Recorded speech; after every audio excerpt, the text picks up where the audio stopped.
Welcome everyone. Thank you for joining us for today's webinar.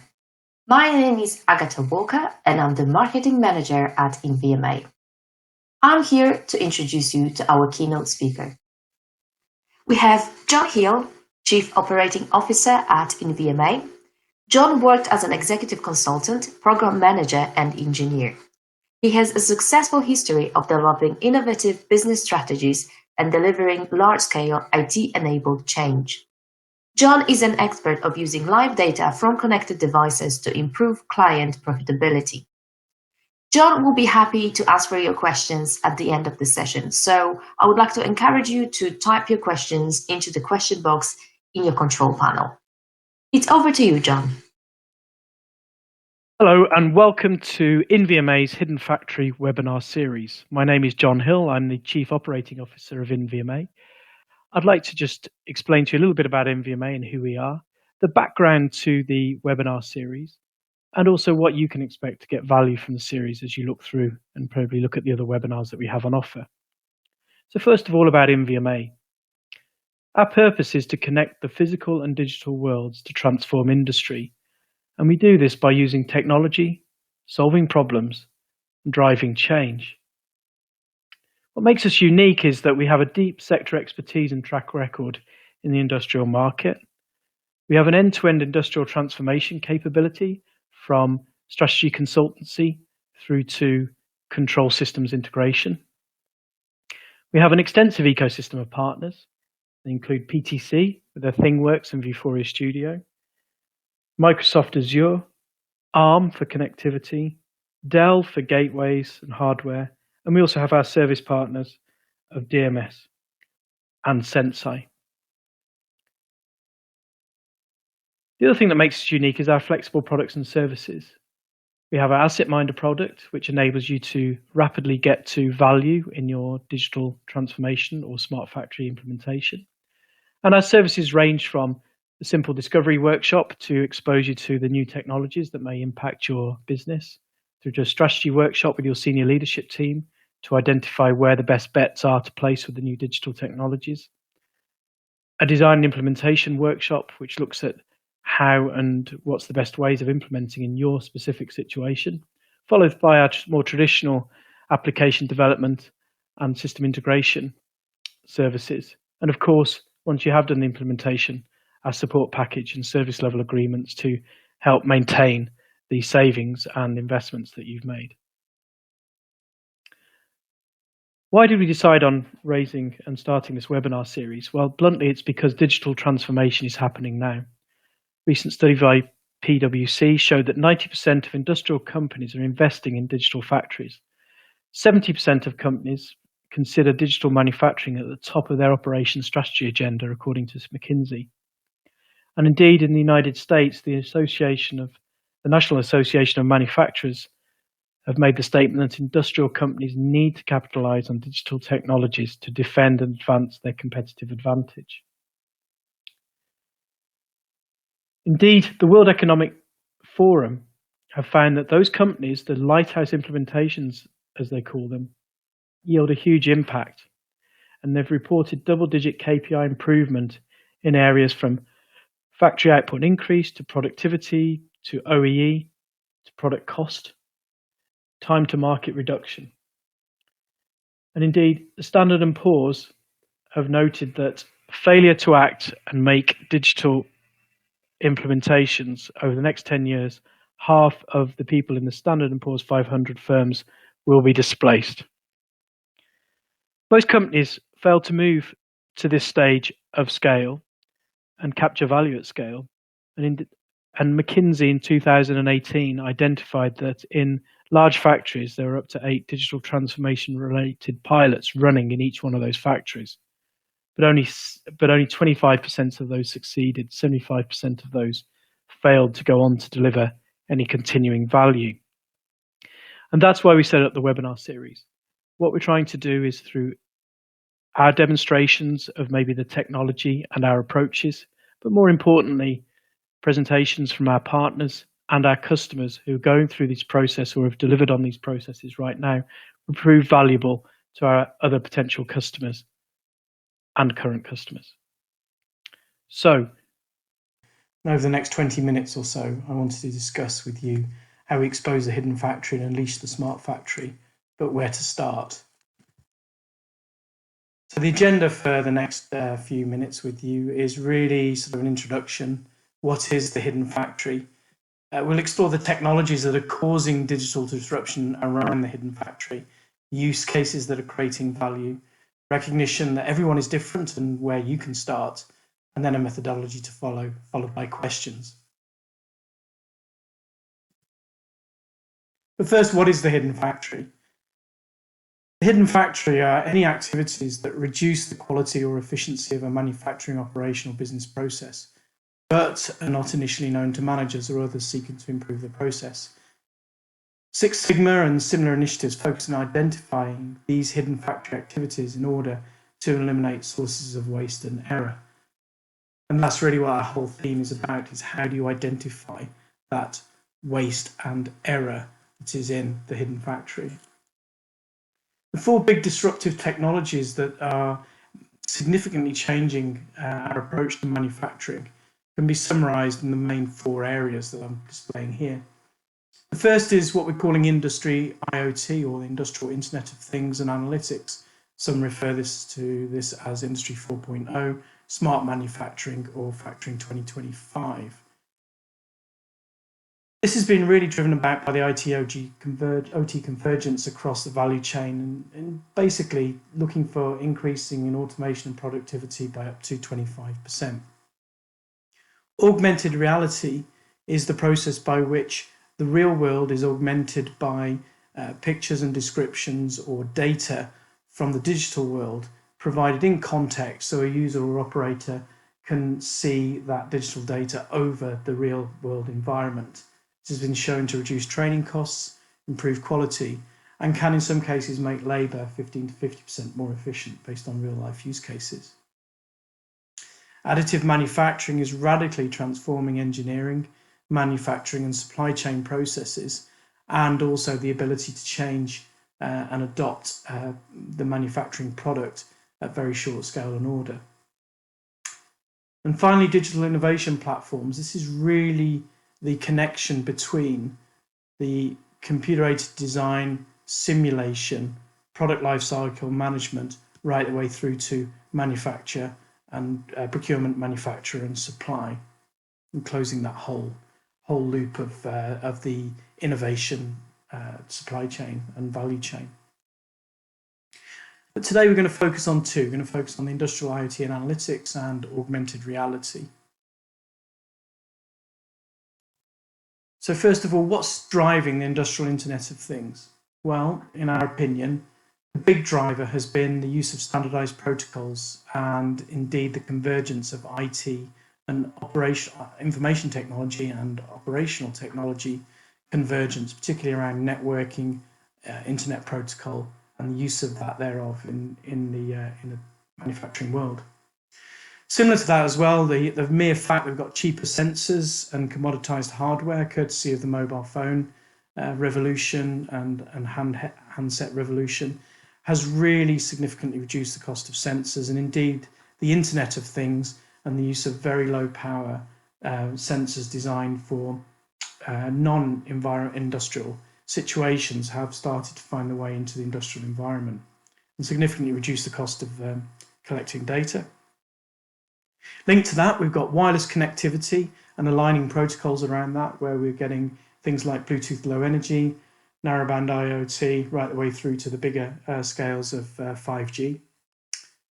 We're also finding that because of the collapsing cost of hardware and software around this, that original equipment manufacturers are now starting to offer connectivity to the machines as standard to enable you to get the data from them directly. And this is being taken advantage of by the software providers who are now providing very open and intuitive industrial innovation platforms, which I'll come on to shortly.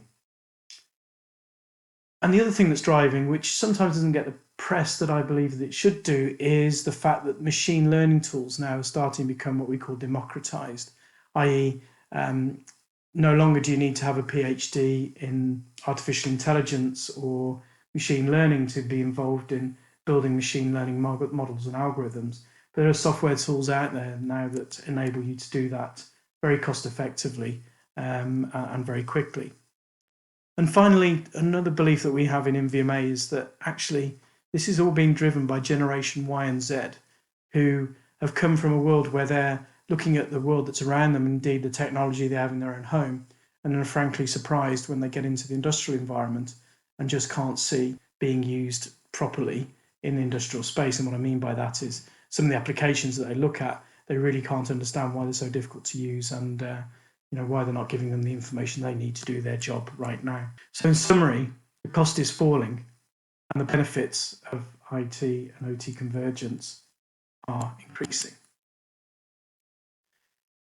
But if we have a look in a factory, the main problem that we're trying to solve with all this industrial Internet of Things and where we're looking across it is that actually we've got legacy everywhere in manufacturing. No factory has been started, or very few of them that we see in the production world now have come from a base of zero or a completely truly greenfield site. So when you look across a factory, you've got legacy systems and processes, but also the technology and applications that sit on top of them. And what we find is that whether it's the industrial protocols that are being used, whether it's inconsistency of the PLCs that are being used, right the way through to, in some cases, multiple versions of the ERPs across different sites of a manufacturer. And what we find is that these two products of Access and Excel are used ubiquitously to bridge the gap between those items and give people the data and information that they need to start to run their plants and facilities. And what's causing that, we think, is that in the current factory situation, is that traditionally the applications have been built about this ISA 95 layers of different applications. Now, there's nothing wrong with that. That was right and appropriate at the time. What we're not suggesting is that the networks that you've got in place for managing machine and real-time data between machines should be replaced. Absolutely not.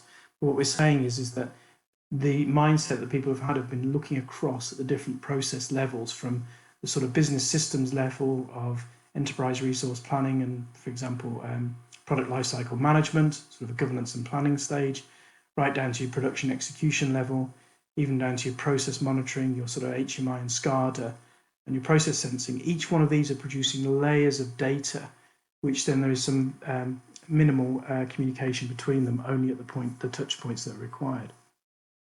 So these end up with, you get highly complex situations, multiple vendors, certainly if not within a manufacturing facility, across the portfolio of your manufacturing facilities.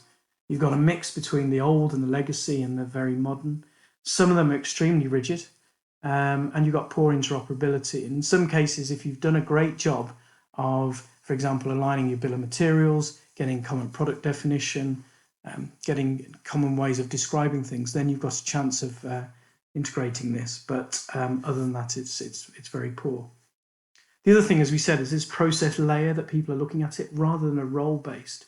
So if you're coming into us as a maintenance person, you will have to look at several different systems to be able to do your role. So you've got out-of-date operational visibility. You've been using Access and Excel, and there's usually some delay between bringing those data sets together to be presented to management.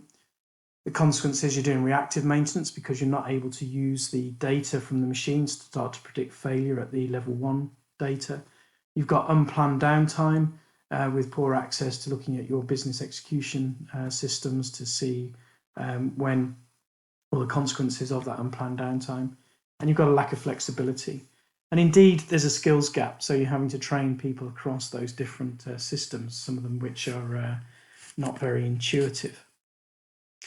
So what's happening with the industrial Internet of Things is that we're adding at the bottom layer, the sensing layer, but also what's starting to happen now are these industrial innovation platforms, something like ThingWorx from PTC, which is enabling customers to wrap and extend rather than rip and replace what they've currently got. And this also allows you a level of abstraction between these different layers of the ISA 95 model, enabling you to, as you start on your journey of improving or replacing these different systems and technologies, providing one place where what you see of the data is the same. The advantage of wrapping your systems and architecture are that you can start to provide truly connected data that's providing in a real-time way, so you're reducing the time to decision making. You can start to present this in role-based views so that individuals can start to get to see the data that they want, regardless of where it resides in the hierarchy that you see on the left-hand side. We can start to look at both predictive data now and prescriptive data. Predictive is, we predict this is going to happen.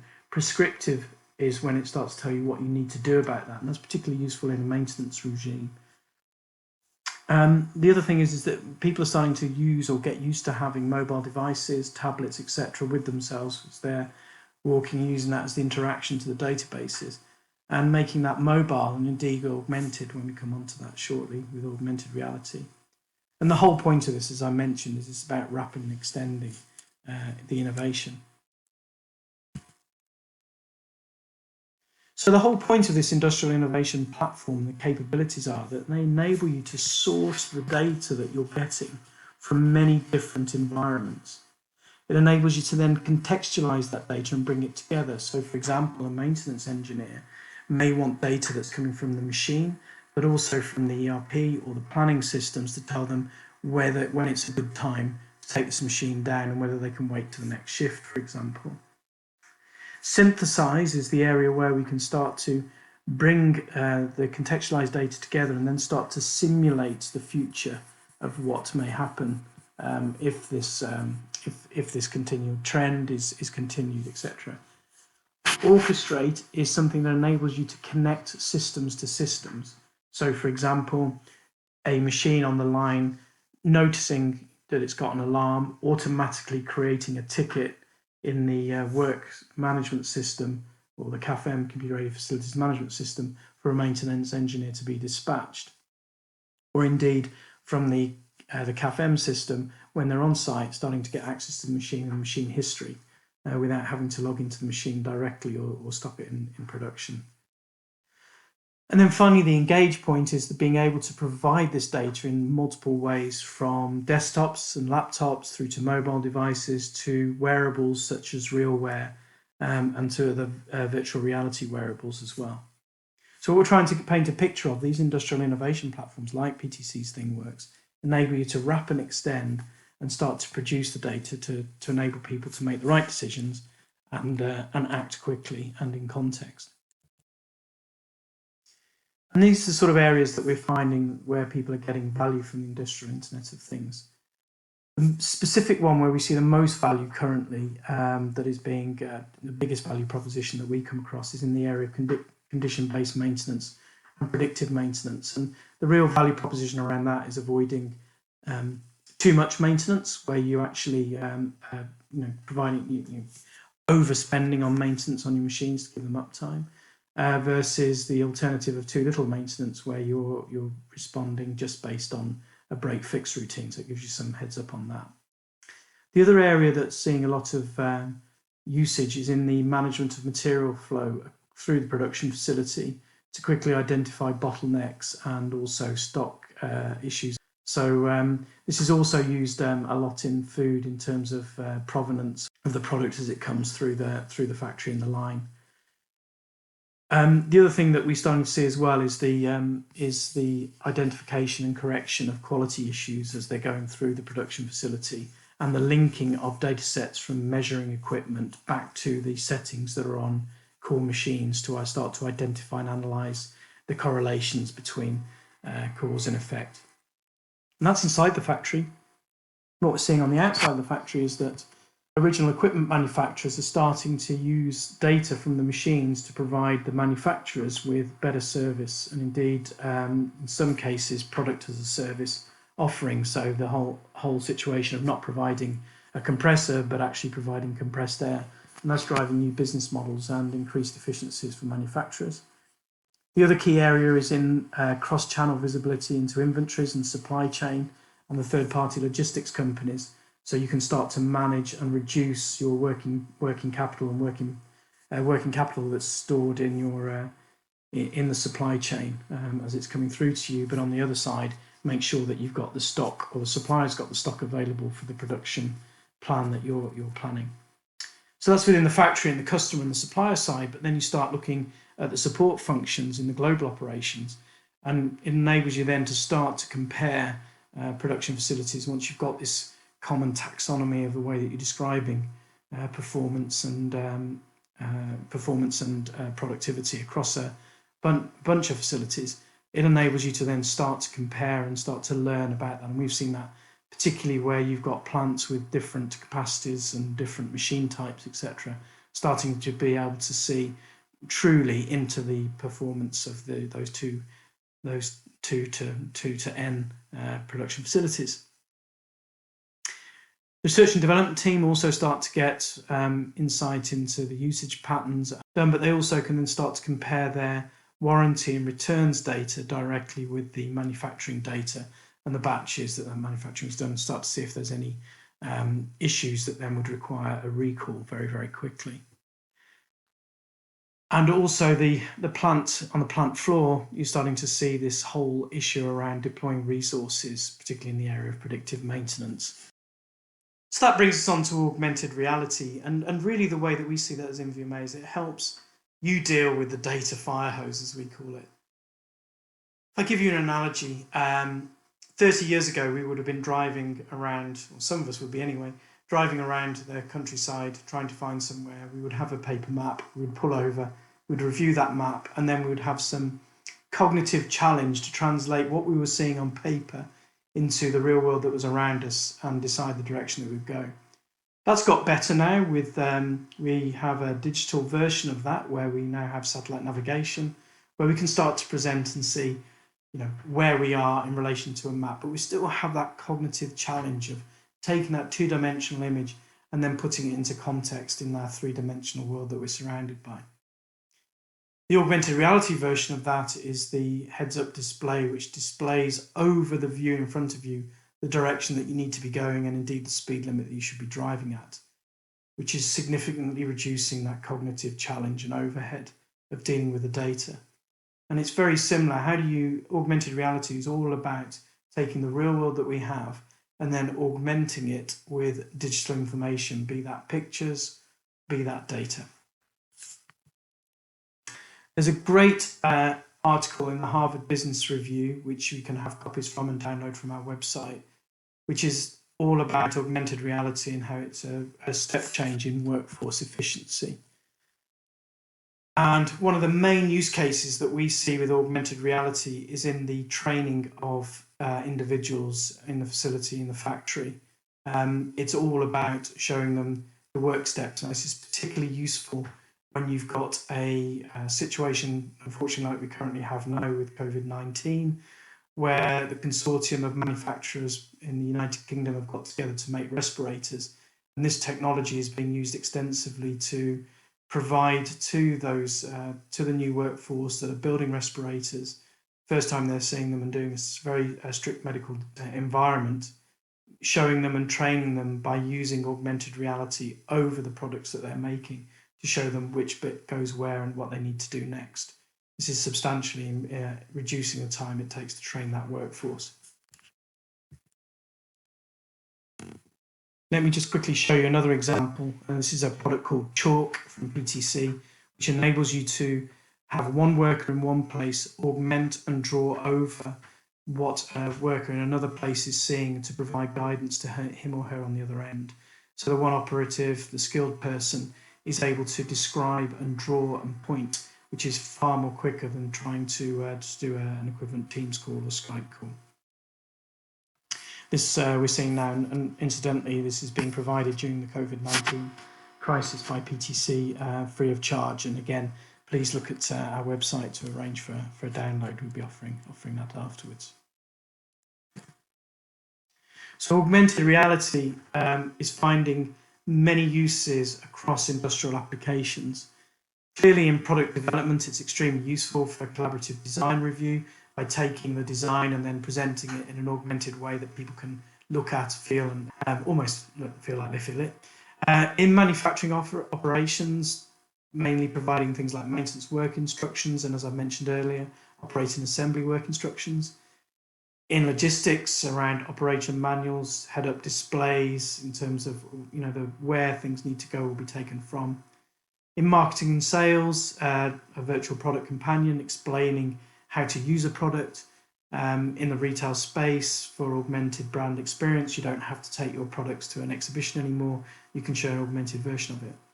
And then in service, in the de-skilling, by providing service manual instructions and, as we discussed, the remote expertise. And as we mentioned, in human resources, for job-specific training and expert coaching. So it's starting to see significant new use across the value chain of a manufacturing facility.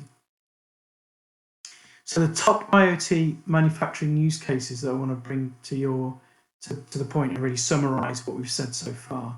The key main area is in operation intelligence. That's where we're finding the most. And it's also in automation and connectivity. So it's in those two areas where we're finding the most uses. Corporate operations in terms of plant benchmarking and enterprise data visibility is working and is extremely useful. And then with augmented reality in the areas of manufacturing engineering. Instead of going through all of these, you can obviously download this video and look at this in detail at a later date. The key thing here as well is that when you come to where to start, one size does not fit all. Those of you who are listening and watching this will have very different processes because of the industry segments that you're in, from quarries right the way through to food production, through to manufacturing of complex aerospace componentry. Each one of those is very different, but it's not just about the process and assets that mean one size doesn't fit all. We also think you've got 4 other main considerations. The first one is customer expectations.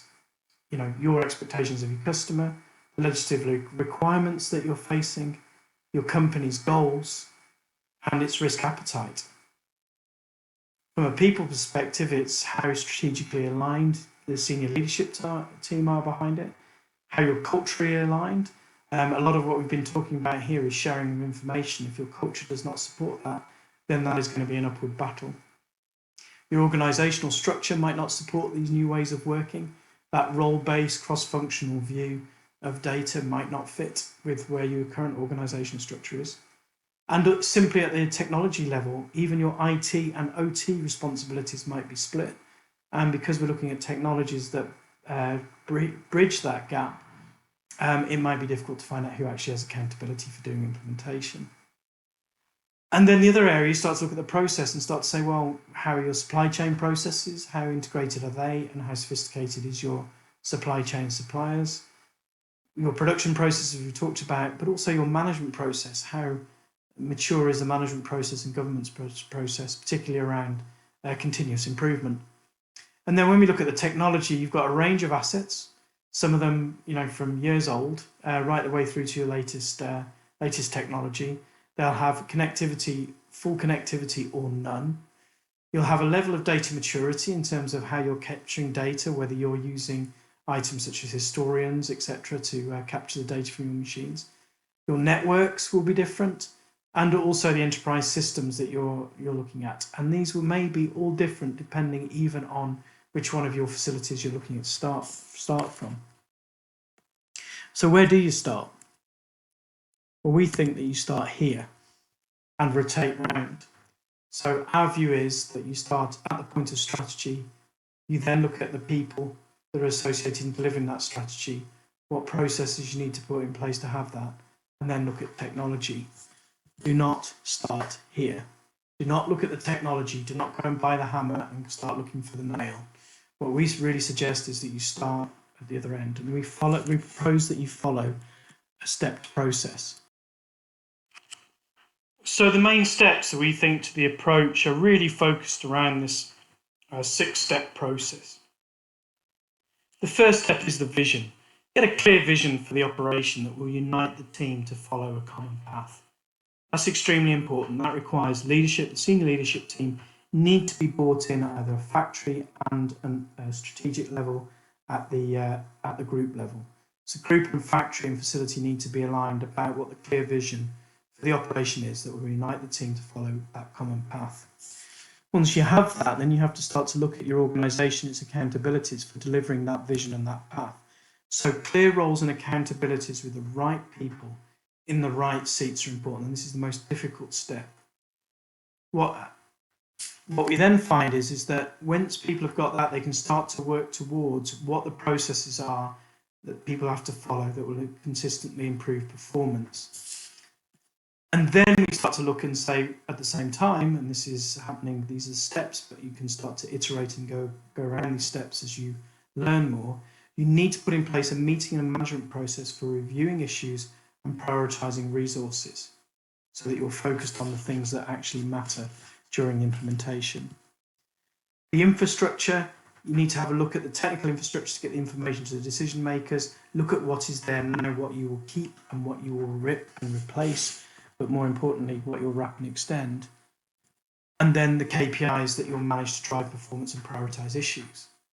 Now, if you consider, if we'd started at some other place, for example, we started at the technology point, without clear alignment around what the KPIs and what the performance measures that were important to the plant were, then we would fail. If we started at the governance point, where we start looking about meeting process without sorting out what the clear accountabilities were, we would fail. If we start from the accountabilities without having a clear view of the vision, then you'd have a different team going off in different directions to deliver very effectively the accountability that they've been assigned, but not necessarily with the view of a common vision. So really this step and process of getting a clear vision, driving out the accountabilities, when those individuals have got accountabilities, they start to drive the process and the governance and the infrastructure and the information that they need to do their roles as they see fit. And it's that view, that stepped process that we think makes significant difference in how you implement your Industry 4 and where you need to get started. So what we propose is that you hold something like a strategy execution event to build consensus.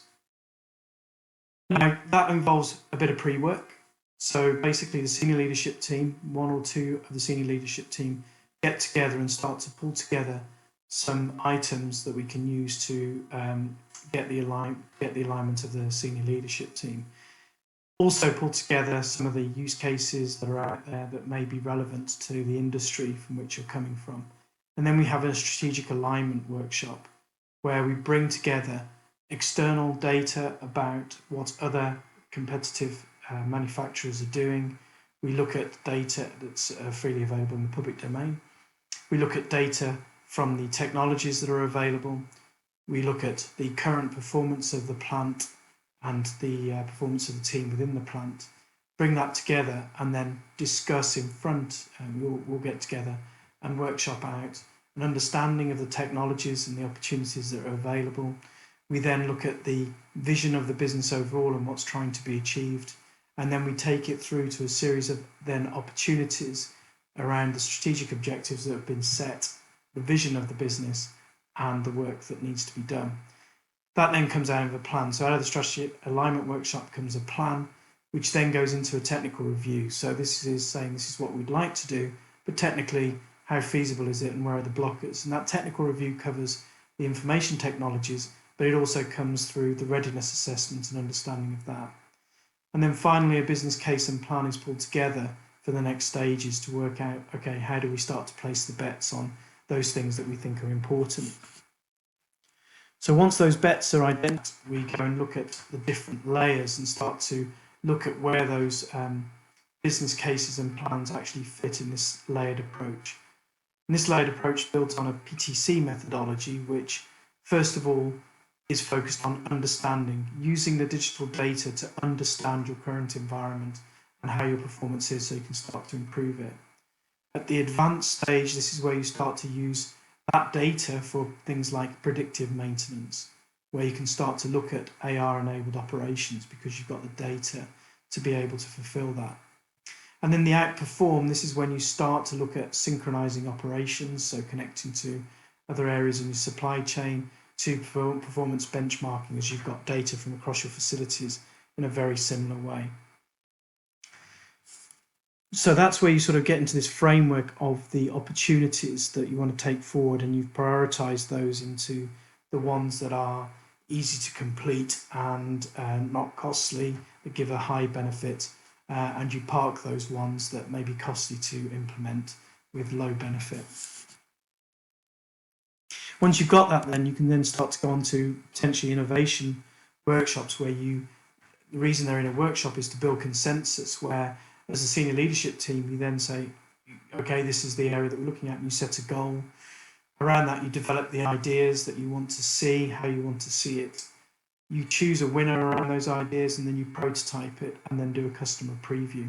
And the idea is in a week, and that might take a week of some of your team at different times through that week, you come back with a working prototype of what you want to do. And this really stops you getting into that pilot purgatory that a lot of businesses get into, where they hear of a new technology, they think, great, let's go and pilot this technology and try it out, without having the context of the problem that they're trying to solve and also the value that it's going to create. And that's why 75% of pilots do not proceed to the next stage.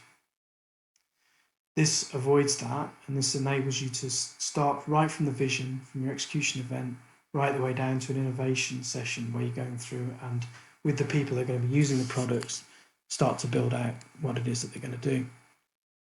And once you've done that, and once you start to deploy within the factory environment, you do something which is very counter to what happens in manufacturing facilities traditionally in the old world. Traditionally, manufacturing is very waterfall based, and what we mean by that is that you definitely have you set a very strict specification and you invest your time in writing in that specification. You then go through the whole delivery cycle, the test cycle, and the deployment cycle. And when you get it out into the field, you find that that wasn't really exactly what you wanted. And then you go back to the beginning. With the Agile methodology, once you've held that innovation workshop and you've got all those ideas and you've business plan and screened them, you put them into a backlog and you prioritize the ones that are going to give you the most value first. So, for example, if you've got your whole areas, you find one area of production line is purely performing, that's probably a good place to start. With the say if it's a continually breakdown, that would be a good place to start to look at how you can start to reduce that. What happens is that you then use the governance process that's been implemented to start to prioritize which of those items that you're going to work on first, and then you work on closing off those items, get value, and then move on to the next one. What you'll find is that your priorities may have changed over that period. Your vision will not have, but your tactical priority may do, and so you apply the technology in a different area to help you solve that. But you have strict governance about the architecture, strict governance about the approach that you're doing it in, and the way that you're doing it, and that you prioritize the requirements through that governance process. So if I just take you through, we had a look at what the hidden factory was. It was all that waste and rework that is hidden from view. We looked at the 4 technologies that are causing digital disruption, and we focused on 2. We looked at some of the use cases that are creating value with those new technology. We recognized that everyone is different, and we gave you a place to start with the vision. And we suggested some areas of methodology to follow that would enable you to get to a result quite quickly. I'd like to open the floor to questions now. If you could key any questions in the dialogue box, that would be great, and I really look forward to answering them for you.